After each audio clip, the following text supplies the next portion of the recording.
সেটা হচ্ছে যে একাদশ শ্রেণী ভর্তির জন্য। একাদশ শ্রেণী ভর্তি হবে 2025-এ।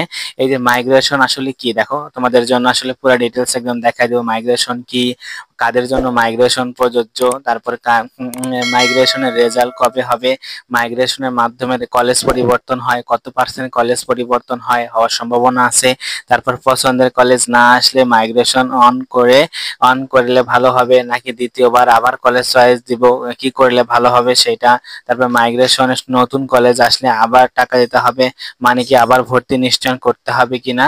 যেহেতু তোমাদের হচ্ছে এখানে বলাই আছে, দেখো তোমাদের হচ্ছে নীতিমালাতে বলা আছে অনলাইনের আবেদনগুলোর শিক্ষার্থীর পছন্দক্রম অনুযায়ী অটো মাইগ্রেশন প্রযোজ্য হবে। তো দেখো আসলে মাইগ্রেশনের বিষয়টা হচ্ছে পুরো ডিটেলস তোমাদের আজকে একদম জানাই দিই যে মাইগ্রেশনটা আসলে কি। দেখো মাইগ্রেশন হচ্ছে কি, যাদের হচ্ছে সিরিয়াল নাম্বার দেওয়া আছে 1 থেকে 5 পর্যন্ত।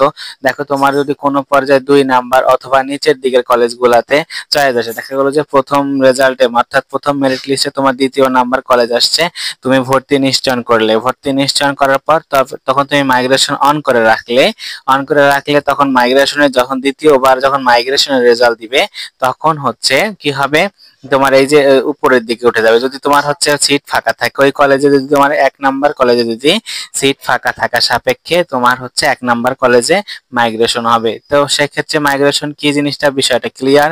তারপরে কাদের জন্য মাইগ্রেশন, দেখো কাদের জন্য মাইগ্রেশন, যাদের প্রথম চয়েস মানে যাদের প্রথম চয়েসের কলেজটা আসেনি তাদের জন্যই মাইগ্রেশন হচ্ছে প্রযোজ্য। এখন মাইগ্রেশন হচ্ছে যাদের প্রথম কলেজ আসছে, তুমি মাইগ্রেশন অন করেও লাভ নাই, তুমি হচ্ছে মাইগ্রেশনের রেজাল্টের আশা করেও লাভ নাই। প্রথম চয়েস যাদের আসবে তাদের মাইগ্রেশন হবে না, কোনোভাবেই তাদের আর মাইগ্রেশন হবে না। মাইগ্রেশন তাদেরই জন্য প্রযোজ্য যাদের 3, 4, 5 এবং এই কলেজগুলো আসছে তাদের জন্য, অর্থাৎ মাইগ্রেশন সবসময় ঊর্ধ্বমুখী।